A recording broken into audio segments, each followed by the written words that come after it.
Good morning, good afternoon, good evening, depending on where and when you are listening to this.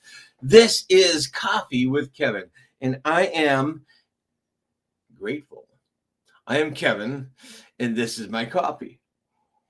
I'm hoping you all have a nice hot cup of coffee or tea, or maybe water, or maybe a juice drink. Whatever it is that you have this morning, I raise my cup and toast to you. Wow. Yeah, we got here right on time. And today, what happens today? Today in history. Okay, a couple of things happened in 1968.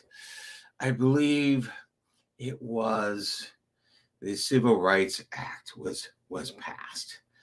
And then in 18 something, I don't recall what year it was. It's a long time ago. I have a hard time remembering these things. But Napoleon Bonaparte abdicated his throne as emperor in France. He came back later the next year. It was 1814. He came back later, a year later, and then lost it at the Battle of Waterloo. I always liked that name, Waterloo. Isn't that an interesting name? What was the Battle of Waterloo? Were they in water? Was it in the loo? I don't know. But it's always an interesting name. My background is a little different today. It's springtime. And here I am in the Boston area. Don't know where you are. But predictions for the rest of the week. We got a couple of days in the 80s. Hey, April, still, what's going on? How are we doing this? Wow, 80-degree weather in April. Maybe there is some global warming effect. Yeah, I think I'll take this one moment to go on and not politicize, not anything like that. It's more scientific. I think we're in. I think if we didn't call it global warming, if we call it a climate change, which it is, because global warming will help have people think in the coldest days, we've had some really cold days, and in the big snowstorms that, hey, not global warming, it's climate change.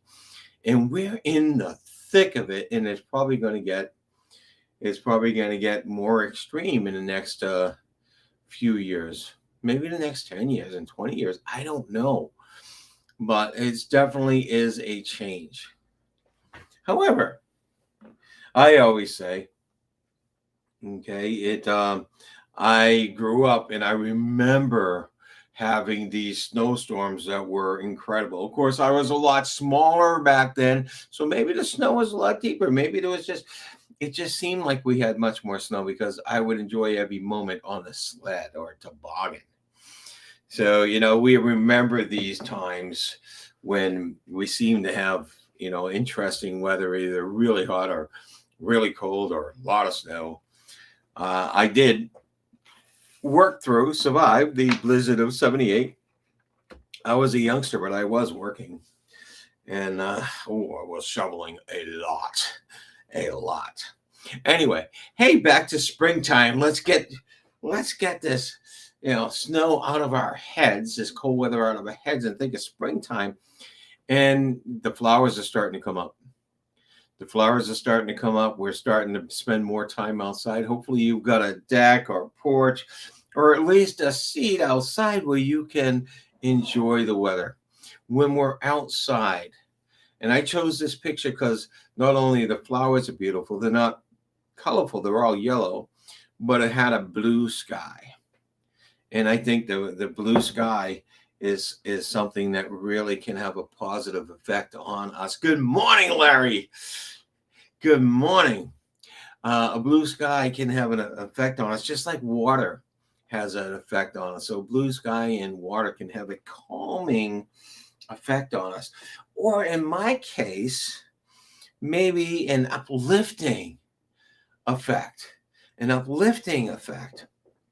I had an interesting time. I got up yesterday and I was uplifted. How's that? I was uplifted.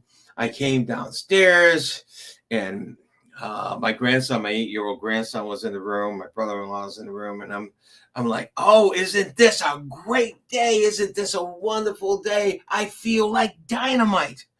I feel like tick, tick, tick, tick, tick, tick, tick, tick, boom, dynamite. This particular thing I just did is something I used to teach. I used to teach in my motivational classes. I used to actually teach with teenagers. And when I was doing Sunday school, it would be, my God is like dynamite. My God is like dynamite. And my God is like tick, tick, tick, tick, tick, tick, tick, tick, boom, dynamite. Now, when I come downstairs and I'm really empowered and I'm saying, I'm like that, I feel like that, I feel like dynamite. When I do this thing, and I've done it many times, and when I teach this and I have people do it, and I have people do it several times, guess what? It becomes this thing where when you actually do this, tick, tick, tick, tick, tick, tick, tick, tick, boom, dynamite. Even if you're not trying to feel good, if you do it, you start to feel good. It's called, what in my world is called, an anchor. An anchor. And that's what I wanted to talk to you about today. It's something in neuro-linguistic programming, in NLP. That's what I'll go with. I'll go with NLP. We have something called anchors. Now, NLP didn't create anchors. NLP did not create anchors. Anchors are something that happens to us, whether we want them to happen to us or not. Say, the example I love is you're at a funeral of someone close to a good friend of yours. And you go up to your good friend, you pat him on the back and say, geez, I'm really, really sorry for your loss. He might say things for the better or whatever it is. And then the next person comes up and pats him on the back and says, oh, I'm very sorry for your loss. And the next person comes up, pats him on the back and said, oh, you'll be feeling better soon. Don't worry about it. And in all of this, where the person is grieving and feeling sad, and they're getting all this wonderful support, seemingly, and with the pats on the back. Know what happens later on, months later? Someone comes over to them and say, hey, how you doing, buddy? Pats him on the back. And all of a sudden, that should be a nice name for a person. All of a sudden, that person starts feeling depressed and down for some reason, and maybe starts remembering the person that they lost several months before, because that pat on the back is what we call a body anchor. It's a part of your body that has been programmed by the pet with whatever emotion you have in the moment. It's pretty cool. It happens to us all the time. And the cool thing is, why it's cool, you probably say, no, that's not cool for that guy. No, it's not. But why it's cool is because we understand how it works, and we can do it purposely. So when I had a group of people and I said, all right, you feel like what? And they said, dynamite. You feel like what? And they said, dynamite. I said, you feel like, and they said, tick, tick, tick, tick, tick, tick, tick, tick, boom, dynamite. That motion and that slap and that word all together made them feel like dynamite. Oh, my good friend Suzanne Kellner-Zink is on, and she is in Albania, where the coldest it got during the winter was in the 50s. Oh my goodness, in the 50s. I wish it was that warm throughout our winter, but we had a reasonably mild winter. Suzanne says, and this is my example I just told you, never touch a person who is sad, to never anchor negative feelings. And that's the interesting thing. Once you're aware of this, and someone's not in a good mood, you want to go and hug them. You want to support them. And the best thing to do is, you can have nice, kind, and gentle words. The best thing to do is wait till they're in the better mood, then hug them, then tap them, then support them, but not touch them when they're in that sad, depressed, or in any kind of negative mood. because it anchors that. It anchors that. Thank you for that, Suzanne. Suzanne in Albania. She's a world globetrotter. She's all over the place. And anyway, yeah. So once we know once we know it on purpose, we can do this to ourselves. Now, this is wonderful. This is wonderful because you can just, if you're feeling good, and you want to hold that feeling, you can do this. Now, clap your hands in a certain way that you're always going to clap them again. Okay. And you do this several times and you're feeling, I feel like great. I feel great. I feel great. Now you can go off and do whatever you're doing and forget all about this. And then all of a sudden you say, wow, I want to try this again. I'm feeling okay right now. I'm not feeling great. Now let me try this again. And you say, I feel great. I'm feeling great. I have one that I created 22 years ago. 22 years ago. Yes. I was at actually, no, maybe 23 or 24 years ago. I was at a Tony Robbins weekend and I created an anchor on my feet when I walked over those hot coals. Yes. I created the anchor that says, I don't want to do this anytime soon. I didn't get hurt or anything. It was a wonderful experience. But there was a specific, he called it a power move. Tony never liked to use the actual syntax out of, the proper syntax out of NLP. He wants to make it so much easier for us to do. So he called it a power move. So I created this, and this is not too unlike most sports people. But my power move had a move with my arm and my hand and a word. And let's see if it still works. Let's see if it still works. Yes, yes, yes. I feel it all over my body. It's wonderful. 22 years ago, I created it. So you want to create a simple one. Okay, the simplest one is a word and a move or a touch or something like that. The simplest one. And I'm going to go for the kind of emotion you want is excitement. The kind of emotion. It works with all sorts of emotions and it works in all sorts of different ways.